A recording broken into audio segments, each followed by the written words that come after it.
Welcome to China in Focus. I'm Tiffany Meyer. Our top story, the U.S. taking new steps to prevent Beijing from spying on American drivers. From health information to home addresses, more on what information your smart car could be collecting. The point is at the kill switch, and who can make your car start or not start, or even something worse. A new report raising alarms about Chinese-made cranes at American ports. That's after unexpected parts were found in the machines capable of collecting critical data and being remotely controlled overseas. Is China helping Russia to evade U.S. sanctions on Russian uranium? U.S. investigators uncover some unusual patterns. And the European Union is fighting back, challenging an investigation from China at the World Trade Organization.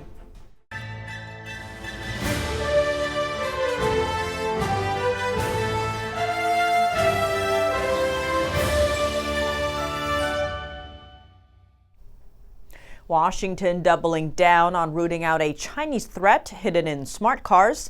The Commerce Department proposed a new rule on Monday. It looks to ban Chinese technology in smart cars or connected vehicles. Biden administration officials say the technology is capable of collecting lots of data on American drivers, details like where they live, where their children go to school, and their health information. In extreme situations, adversaries could block roads and cause crashes by remotely shutting down vehicles. Smart cars can also collect information on critical infrastructure.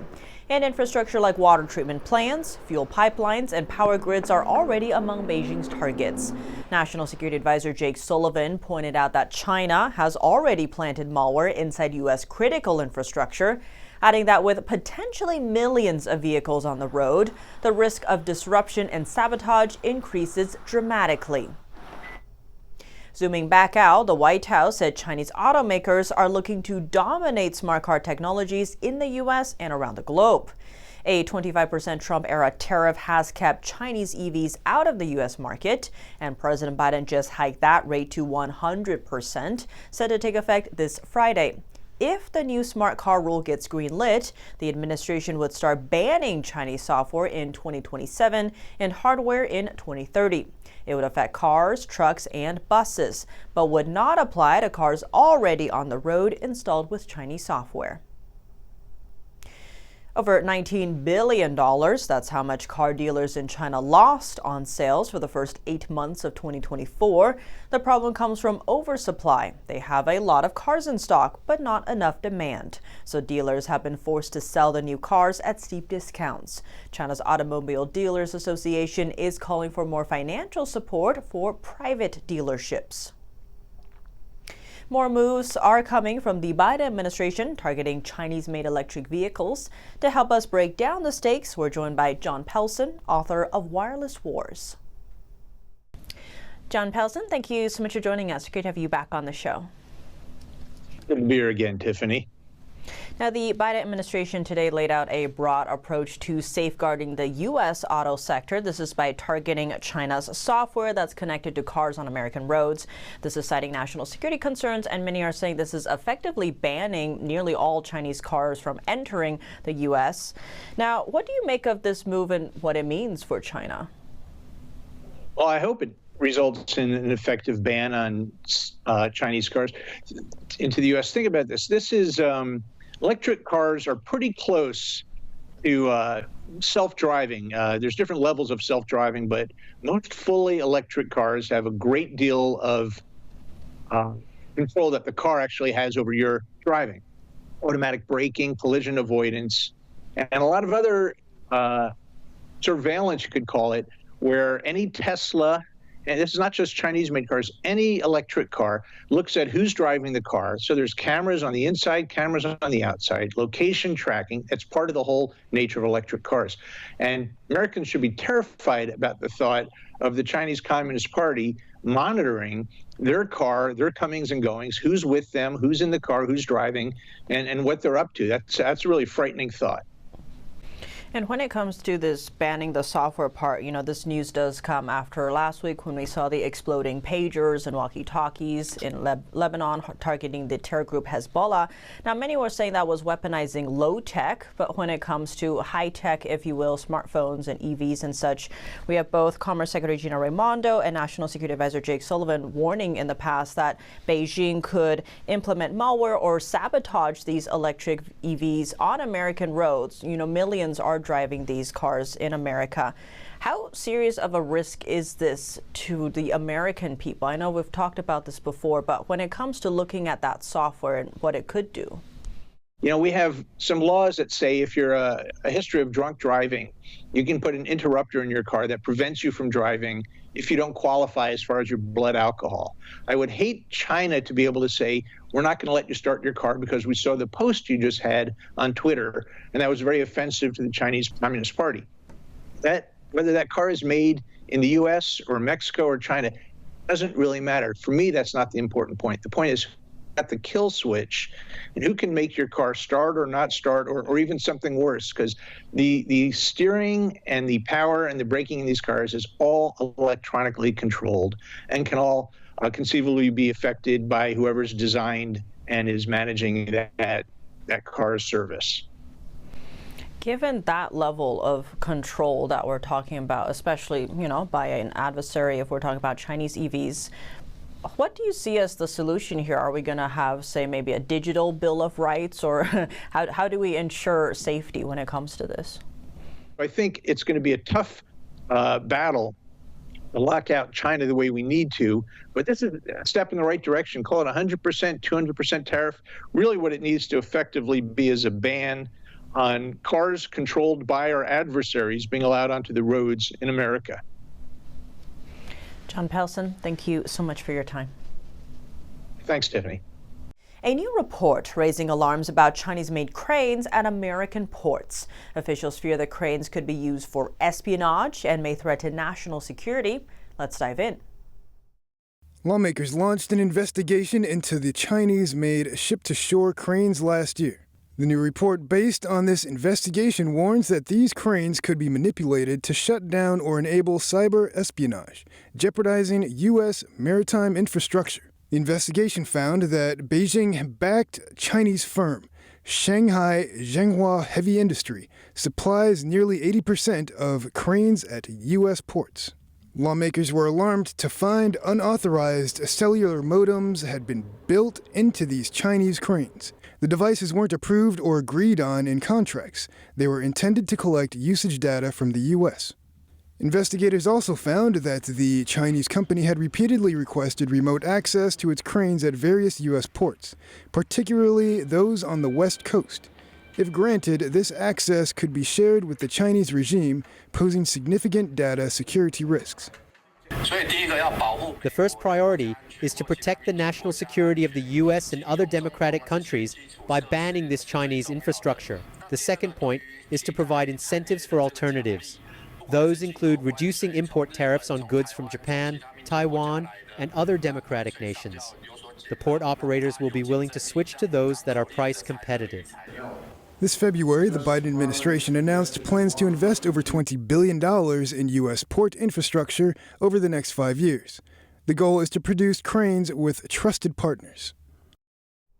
The U.S. is investigating whether China is helping Russia evade sanctions. The U.S. has banned Russian uranium imports over security concerns. The investigation aims to determine if China is bringing in Russian uranium and then sending its own to the U.S. The law known as Prohibiting Russian Uranium Imports Act took effect in August. It aims to cut U.S. dependence on Russian uranium. U.S. officials are closely watching imports from China and other countries to ensure they aren't bringing in Russian uranium and then exporting it as if it were made domestically. According to official U.S. data, when the U.S. lawmakers passed the ban on Russian uranium in December 2023, imports of uranium from China to the U.S. exceeded 530,000 pounds. This is notable because China did not send any uranium to the U.S. from 2020 to 2022. In May this year, the same month President Biden signed the ban, China again shipped more than 270,000 pounds of uranium to the U.S. The European Union fighting back against Beijing. It challenged China's investigation into the bloc's dairy products at the World Trade Organization on Monday. This is the first time the EU has taken such action at the start of an investigation, rather than wait for it to lead to trade measures against the bloc. WTO panels usually take more than a year to reach conclusions.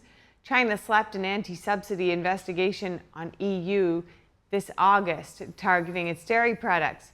It came after the bloc imposed duties on Chinese electric vehicles, following President Biden's decision to hike tariffs on Chinese EVs to 100%. China also has ongoing anti-dumping investigations into EU brandy and pork. Coming up, President Biden just sat down with the leaders of 3 top democracies in the Asia-Pacific region.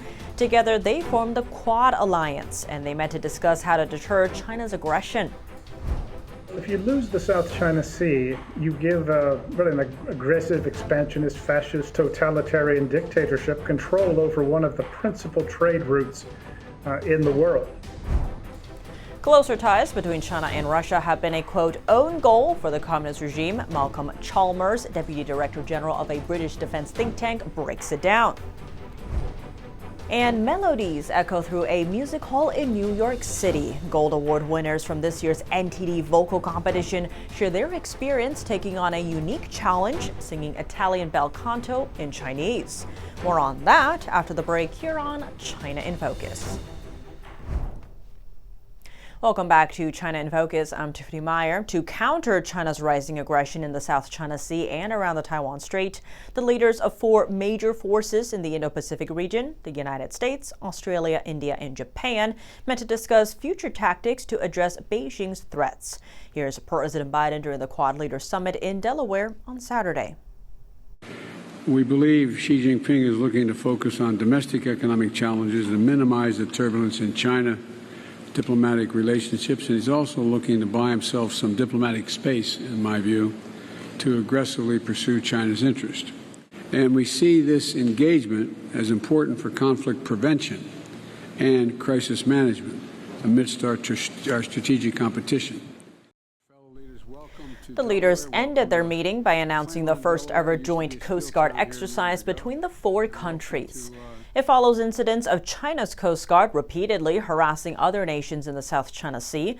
China claims most of the maritime area as its own, despite an international court rejecting its claim in 2016. In recent weeks, a Chinese military carrier sailed closer than ever to Japan, and a Chinese warplane violated Japan's airspace. These incidents have prompted anxiety in Tokyo and led to protests against Beijing. Biden said the Chinese regime is testing the so-called Quad group, while Biden's national security advisor, Jake Sullivan, said the Quad isn't really about any other country. It's not directed at another country. He recently visited China. Biden's China policy aims to address Beijing's threat without provoking the communist regime. To discuss the Chinese Communist Party's aggressiveness in the South China Sea, NTD's Kevin Hogan spoke with retired Marine Colonel Grant Newsham. He's a senior fellow at the Center for Security Policy and the author of When China Attacks. Here for a very informed perspective on the Quad cooperation is retired Marine Colonel Grant Newsham. He's a senior fellow at the Center for Security Policy and the author of When China Attacks. Thank you, Grant, and good morning or good afternoon, depending on where you are. I really appreciate your commentary this morning. How will coordination between the Quad member nations, such as joint Coast Guard operations and expanding the Maritime Domain Awareness Partnership, act as a hedge against China? Well, one of the advantages China has when it operates in the region on the seas is that most people can't see where they are, don't really have any means to do anything about it. The Quad, at least for the last few years, has actually made an effort to improve maritime domain awareness by countries in the Pacific region, Pacific Island region, Southeast Asia region, and in the Indo-Pacific. And they've just continued to strengthen this. And this latest Quad meeting has called for some new initiatives to further this program, to allow countries in the region to actually see what they've got in their maritime domains and do something about it. Very interesting, Colonel Newsham. And officials did everything they can to try to put China outside of the spotlight for this meeting, but inevitably it came out. Biden had a hot mic moment in which he said the Chinese regime leader is trying to, quote, buy himself some diplomatic space and then also to aggressively pursue China's interests. And China continues to behave aggressively all throughout the region, including across the Taiwan Strait. That's what President Biden was saying. Your comment further on that, exactly what that means, or can you expand more on what needs to be done? You said this is a good first step. Well, President Biden was correct, even though some of his officials tried to claim the Quad and the Quad meetings aren't about China, but China was the driving motivation for the formation of the Quad originally. And if you look at the language that was used in the latest, sort of the statement after this latest round of meetings, they describe exactly what the Chinese are doing, particularly on the high seas. But it is going to take a sustained effort. One meeting and one past initiative isn't going to do it. And for nations' coast guards, getting on a ship and sailing around somewhere isn't going to do it either. This is going to have to be a priority. Now, has President Biden put forth enough policy stances to preserve this really trade-rich area called the South China Sea? Can you bring Americans there? Why is it important to secure this area? Well, if you lose the South China Sea, you give really an aggressive, expansionist, fascist, totalitarian dictatorship control over one of the principal trade routes in the world. They would have the ability to choke off Japan, choke off South Korea, and also interrupt all global trade, or a huge amount of it. Plus, it sets a precedent when one country decides it wants international waters, an area that's 1.5 times the size of the Mediterranean, it takes it. Well, that's just a first step if you allow that to happen. Have we done enough to stop it? Not at all. In fact, the Chinese have de facto control of the South China Sea. Moving beyond that will be a challenge, require some effort, but that's their intention. But first step would be rebuilding the U.S. Navy, would be getting us to able to work with our partners so we can actually do real-world short-notice operations, not scripted exercises, and also making sure that there are some penalties for the PRC just blatantly violating international law and intimidating its neighbors as well. Well, thank you for bringing your expert commentary to our show. Retired Marine Colonel Grant Newsham, Senior Fellow at the Center for Security Policy and author of When China Attacks. Well, thanks for having me. Closer ties between China and Russia have been a, quote, own goal for the Chinese regime. That's according to Malcolm Chalmers, Deputy Director General of the British defense think tank, the Royal United Services Institute. He spoke to NTD at the UK's Labour Party conference. The whole rhetoric of China being in solidarity with Russia in this war has made Europeans, including the UK, much more skeptical of China and much more prepared to line up the United States in that regard. So it's been an own goal for China if their objective has been to divide the Atlantic alliance between the US and Europe. He says while China hasn't been providing a large-scale supplies of arms and military equipment to Russia directly, they have provided a market for Russian exports as well as key components that Russia needs to build more weapons. He says the UK's new Labour government is becoming increasingly concerned about the close ties between the two powers. The results are in. After 3 days of competition, 2 singers took home the gold and $10,000 each at NTD's 9th International Chinese Vocal Competition. What makes the contest unique is that it requires singers to perform a song in Chinese using Italian bel canto style. NTD's Juliet Song has more on the story.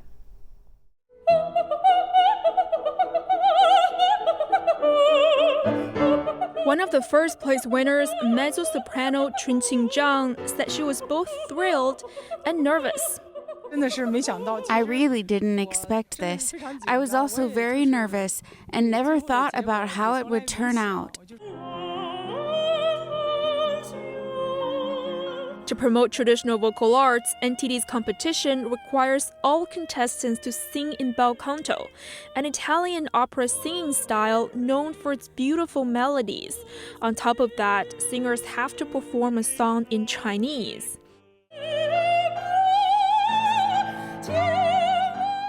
Zhang said the Chinese song she picked proved challenging. What I performed today was the original version, and its pitch is very high. It's a very big challenge for a mezzo-soprano like me, which is why I was nervous.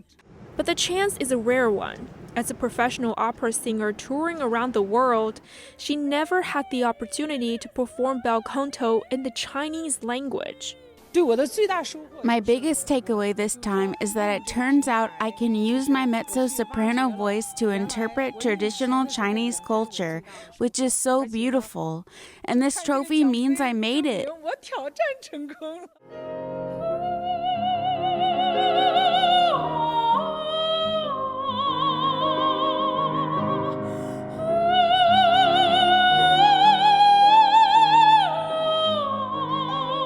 Another Gold Award winner, soprano Yue Li, said she was honored to win the top award. It has always been my dream to sing Chinese songs on a world stage, and this competition gave us a chance to promote traditional Chinese culture.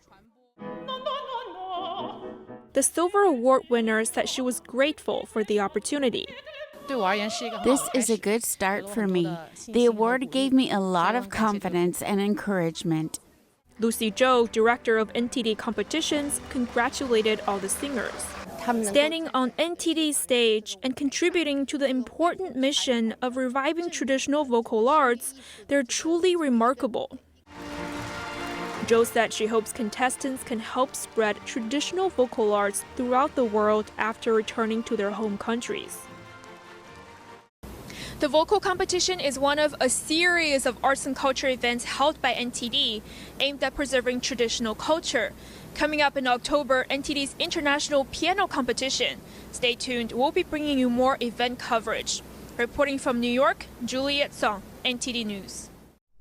Coming up on NTD, stay tuned for America's Hope with Kelly Wright. Former Muslim Isaac Abla and Lana Silk, CEO of Transform Iran, discuss mounting tensions between Israel and its adversaries in the Middle East. The guests emphasize the need for a warfare of hope, prayer, and faith amid the ongoing hostilities. Abla and Silk share their perspectives on American leadership, as well as faith-based approaches in the face of Israel's challenges. Watch America's Hope with Kelly Wright tonight at 10 p.m. after China in Focus. Thanks for watching. See you tomorrow.